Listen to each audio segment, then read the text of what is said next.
If you don't come to democracy, democracy will kindly come to you. Dread it, run from it, democracy still arrives, and now it's here with all its fire and all its fury. What happened? How did we get here? Less than 250 years ago, America was but a bunch of disorganized settlers with contempt for authority. America is the world's first ever democratic republic and the third biggest country by landmass. This is the country that just prints more of the world currency at will.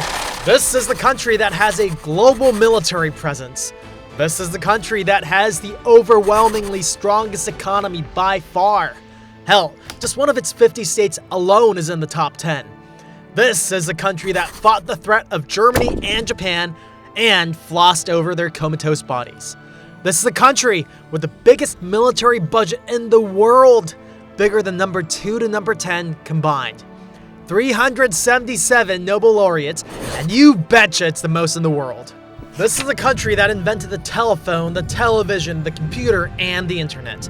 America invented the airplane and, of course, the fucking nuclear bomb.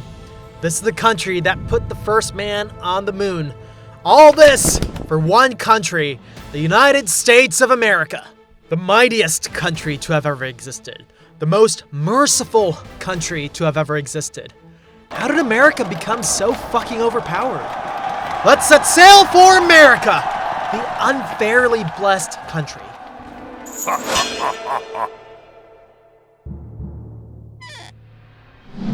Loot spawn location is of paramount importance in both Battle Royale games and real life. Truth be told, RNGesus isn't very fair. In fact, he's more than happy to be ridiculously blatant with his nepotism. His favorite child, his George W. Bush? You guessed it, America. I mean, let's just take a look at the land for now, yeah?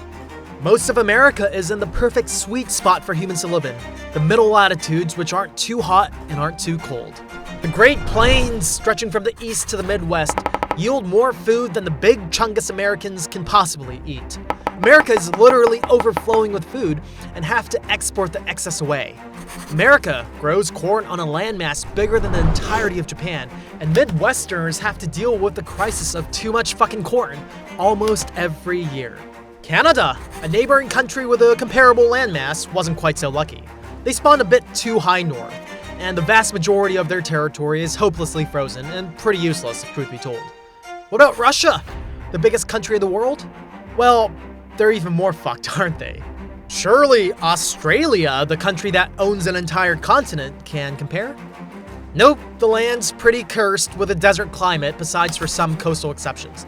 In Australia, Mother Nature is an alcoholic Harley Quinn that's totally cool with casual murder. Western China has inhospitable obstacles like deserts, plateaus, and even the Himalayas that renders significant chunks of territory useless. Furthermore, it's surrounded by spiteful, resentful nations with a chip on their shoulders of thousands of years, just waiting for the opportunity to shank the tyrant. Good luck sleeping at night. America, on the other hand, only has aggressively mediocre Canada to the north and fearfully cooperative Mexico to the south as neighboring countries. If anybody else wants to attack America, they're forced to cross an entire ocean. That being said, America's one grievance about its spawn location was its difficulty accessing both oceans, and Colombia wasn't very cooperative. No problem. America gave democracy to Colombia, created a brand new fucking country out of the blue, and built the Panama Canal. You should check out our video on it. Alaska and Hawaii also give America a great foothold on both the Pacific and the Arctic. But wait, there's more. Big as America's land may be, it's not unacceptably long horizontally, which means that travel is actually pretty easy and relatively safe through the well-maintained interstate highways. Compare this to, say, Russia, that relies solely on trains for travel through Siberia. The now famous mud season makes it impossible for cars and, of course, tanks to easily cruise through, which is why cities in Siberia cluster around railroads. America's just so good to go on a road trip. Even before the interstates, the Pacific Railway facilitated cheerfully pleasant movement of stuff between the Pacific and the Atlantic. Well, what about before they built the railway? Giant fucking rivers like the Missouri, Mississippi, and the Ohio River stream through the Midwest. This obviously helps farming, but it also makes transportation by water super easy. In fact, even before the Pacific Railway, floating along the American rivers was one of the most efficient transportation methods in the world of its time. Even today, with all our technological prowess, America still exports crops after moving them through the Mississippi. China, in comparison, have almost all of their giant rivers flow from the west to the east. The Sui dynasty went into the shitter of time after trying to build a giant canal there, along with the epic fail of an invasion into Korea. The Chinese eventually succeeded in building the Jinghong Waterway after paying a heavy price, and this is still used to this day. The Mississippi, natural fucking canal, right in the middle of the country. Fucking bullshit. America isn't all flat and easily accessible like a basic Karen with poor self-esteem. The Rockies are a giant natural obstacle, but one that's worth its weight in gold. All sorts of minerals required for all sorts of industries are just buried here in droves. The rare earth elements required for cutting-edge technology are just sitting there, waiting to be unearthed. America is just choosing to import them because they're not very eco-friendly to extract. In fact, super high-quality rare earth elements are buried in Nevada and California, so if China threatens to stop exporting them one day, well, I'm sure the American tree-hugger environmentalists would look the other way if they still want the newest iPhone. Japan, another country with an advanced tech industry, was forced to stand down in face of China's threat of a rare earth elements embargo. America, on the other hand, is completely immune to such threats. Energy? Nope. America is the world's greatest producer of oil. I mean, America was the country that practically transitioned the world from coal to oil in 1859 after the oil excavation technology was developed in Pennsylvania. America made oil cost-efficient, which started off this era in the first place. All those Middle Eastern countries famous for their damn oil started extracting during the mid-20th century. America, Texas oil boom, 1901. Biggest oil producer in the goddamn world. Yeah, it kinda dried up, and yeah, the Middle Eastern countries just produce like mad, but the 21st century is here with all its fracking. America has shale gas and shale oil, so fuck the Middle East. Or at least that was the case, right up until Russia went fucking berserk and oil prices skyrocketed. America is now awkwardly trying to buddy-buddy with the countries that they've been joyfully condemning and moralizing for trivial things like human rights, now that Russia is apparently the greater evil. See, despite America being the biggest oil producer, it's also the biggest oil importer.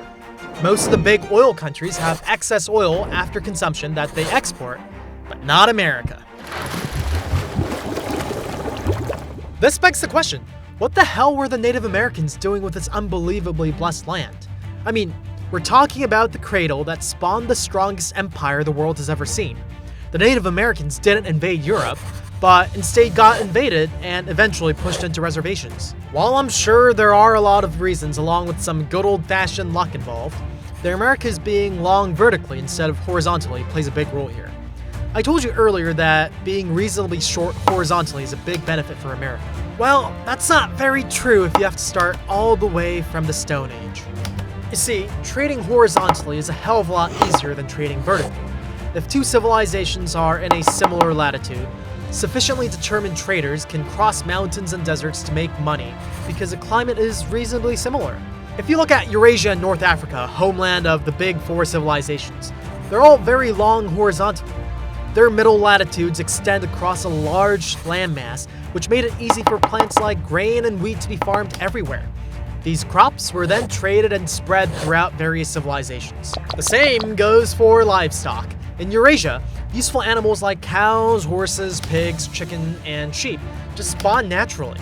Our ancestors used them for farming, transportation, food, and even clothes, successfully domesticating them over centuries. These animals, in return, blessed humanity with murderous fucking diseases that caused the occasional plague here and there.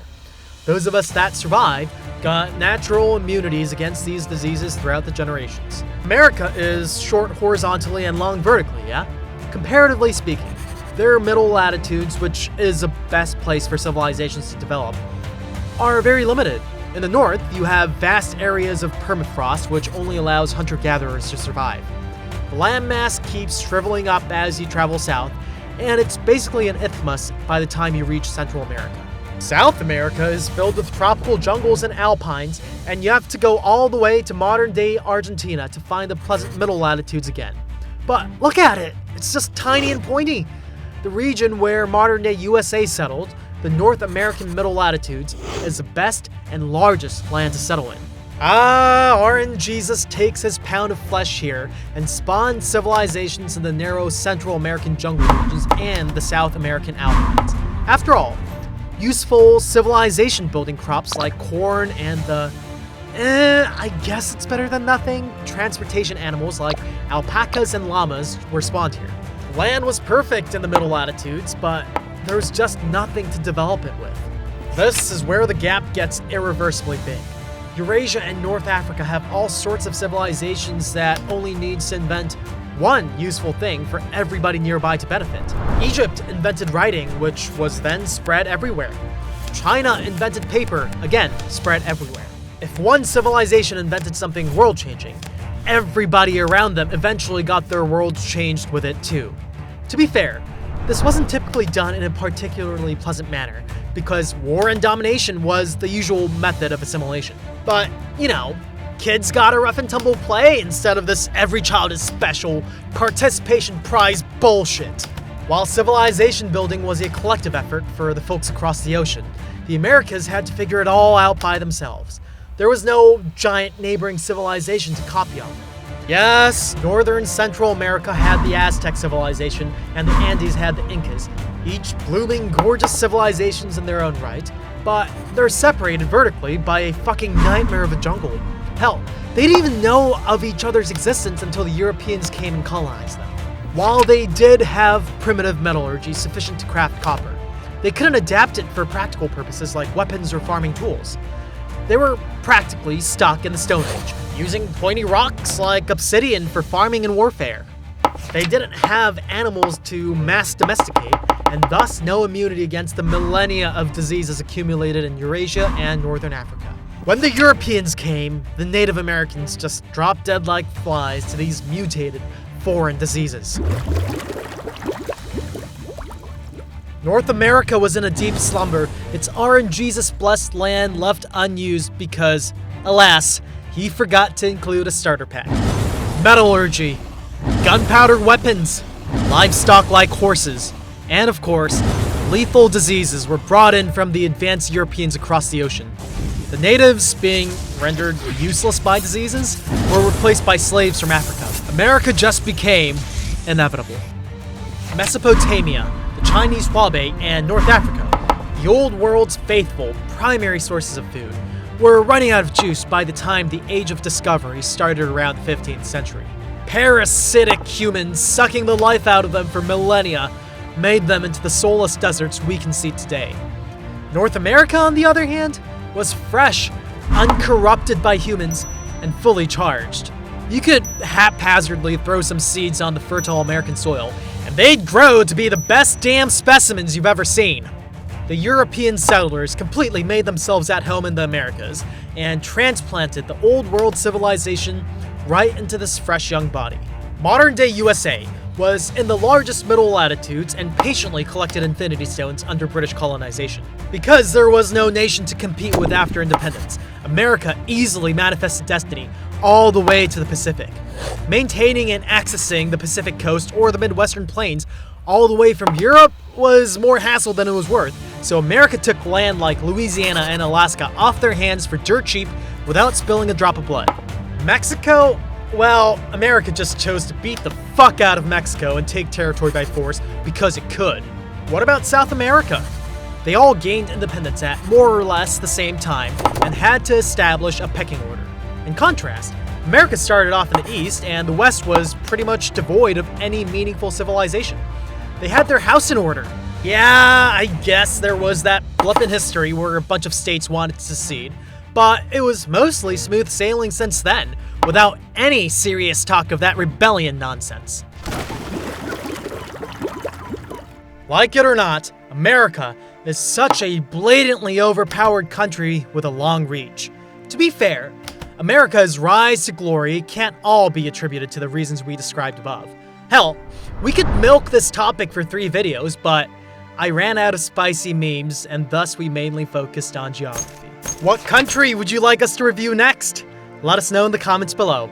If we're feeling some good old-fashioned democracy that day, we might take it into consideration. This has been David Bradford from Knowledge Raiders, and I'll see you in the next one.